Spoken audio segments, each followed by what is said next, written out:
कोई छुटभैया नेता भी नहीं बोलता है। मोहन भैया, मैं आपका बहुत सम्मान करता हूँ। मेरे या मेरे परिवार में कोई नशे का कारोबार नहीं करता, कोई शराब की दुकान नहीं लेता। मेरी पूरी जिंदगी में मैंने एक भी कोई व्यसन, पान खाने का भी व्यसन मैंने नहीं किया है। मैं आग्रह करता हूं, अगर मुझे गाली देके भी आप मध्य प्रदेश की व्यवस्था सुधार सकते हो तो सुधारो। आपको गाली देने से अगर आपका सम्मान बढ़ता हो, मुझे गाली देने से आपका सम्मान बढ़ता हो मोहन भैया, तो आप इस बात को और ताकत से करो। और मैं आपसे आग्रह करता हूं मोहन बाबू, प्रदेश नशे के गिरफ्त में है, हमारे युवा युवती प्रदेश नशे की गिरफ्त में है। हाथ जोड़ के निवेदन है, ये बात हम सकारात्मक कह रहे हैं। हमारा और आपका दोनों का दायित्व है कि नशे से मुक्ति हो। एक बाप जिसका जवान बेटा नशा करके घर में जाता है, खून के आंसू पीता है वो बाप। एक बहन हमारी बहन, उसका पति अगर नशा करके घर जाता है, उस बहन पे क्या बीतती है देखो जरा, उसके बच्चों पे क्या बीतती है। मोहन भैया, आपने मुझे कहा कि मैंने सुबह की रात की दाल की होगी और सुबह नहीं उठती होगी तो मैं बयान देता हूँ। मैं आपको चुनौती नहीं दूंगा, पर आपसे आग्रह करूंगा, आप आपका डॉक्टर लाओ, आपका और मेरा का दोनों का हम टेस्ट करवाते हैं। आप नशा करते हो कि मैं करता हूँ, आपका डॉक्टर तय कर देगा सही है क्या? तो आप इस तरह की बात कहेंगे, एक हमारे प्रदेश का मुख्यमंत्री इतनी छोटी और ऊंची बात कहेगा तो प्रदेश का सम्मान बचेगा कैसे? आदरणीय साथियों, मैं अनुरोध करना चाहता हूं, मोहन भैया, एक विधायक यहीं जहां मैं भाषण दे रहा हूं मुरैना के, अपने भिंड के, उन्होंने कलेक्टर का गिरेवा पकड़ लिया। क्यों पकड़ लिया? कि खाद नहीं है, यूरिया नहीं है।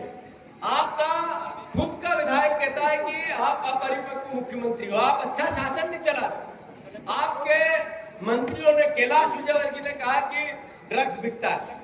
आपके विश्वास सारंग के साथ ड्रग्स माफियाओं के फोटो आए, आपके एक मंत्री प्रहलाद पटेल के साथ ड्रग्स माफियाओं के फोटो आए, वित्त मंत्री देवड़ा के साथ ड्रग्स माफियाओं के फोटो आए। और आज राकेश भैया, मैं इस इतने बड़े मंच से ऐसी भाषा नहीं बोल सकता, पर आपने वो धाकड़ कांड सुना था मंदसौर में, हाईवे पे देखा था बीजेपी के नेता का, उससे बड़ा कांड आज मंदसौर के बीजेपी के नेता ने फिर कर दिया। थोड़े दिन में आपको वीडियो और फोटो मिलेंगे सोशल मीडिया पे। ये संस्कार है आपके, ऐसी भाषा बोलते हो आप। अरे ये कुशवाहा जी जो विधायक है, क्या गलती है उसकी? ये गलती है कि वो यूरिया के लिए लड़ रहा है, ये गलती है कि उसने करप्शन, जो कलेक्टर है उसका करप्शन पकड़ लिया है, या तो कुशवाहा गुंडागिर्दी कर रहा है या कलेक्टर भ्रष्टाचारी है।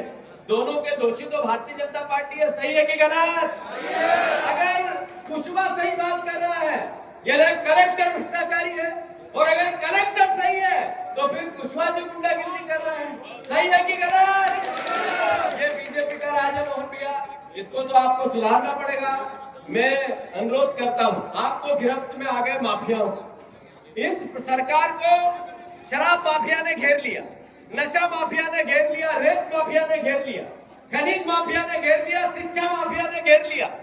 वल्लभ भवन के 5वीं मंजिल पर अब अधिकारी नहीं बैठते, माफियाओं के सरगना बैठते हैं। अधिकारी माफिया भी एक बन गया है, जो इन माफिया राज को मोहन यादव के इर्द गिर्द घुमा रहा है। आदरणीय मोहन भैया, मेरे को गाली देना, मेरे पे अपशब्द कहना, अगर आपको आनंद आता है और आपका पद की गरिमा बढ़ती है तो मैं आपको धन्यवाद देता हूं, पर मैं आपका सम्मान करता हूं। ओबीसी का आरक्षण जो था 27% का, वो आज 6 साल से रुका क्यों? आपने 100 करोड़ रुपए वकीलों को दिए इसलिए कि ओबीसी समाज को आरक्षण नहीं मिले। और ये सवाल मुझे उठाना चाहिए कि नहीं उठाना चाहिए? अरे उठाना चाहिए कि नहीं उठाना चाहिए? मैंने जब ये बात करी कल कि 27% राकेश भैया आरक्षण के लिए भारतीय जनता पार्टी की सरकार ने एक एफिडेविट दिया कोर्ट में, सुप्रीम कोर्ट में, कि ये कानून रद्द करना चाहिए 8 अगस्त को। अभी जब मैंने ये कल एविडेंस प्रेस के सामने रखे तो मेरे पे आरोप लगाया कि ये बहनों के लिए अपशब्द कहते। अरे मेरी 2 बेटियां हैं, उसकी मेरी बेटी की भी एक बेटी है, मेरे परिवार की जितनी मध्य प्रदेश की बेटियां हैं, बहुएं हैं, बहनें हैं, मेरी बेटियों से ज्यादा सम्मानित है मेरे लिए। उनके चरणों में सर रखकर रोज प्रणाम करता हूं मोहन भैया। पर उनकी आवाज 3000 की मैं नहीं उठाऊं तो कौन उठाए? मैं 3000 का वादा आपने किया, 1200 रुपए देते हो,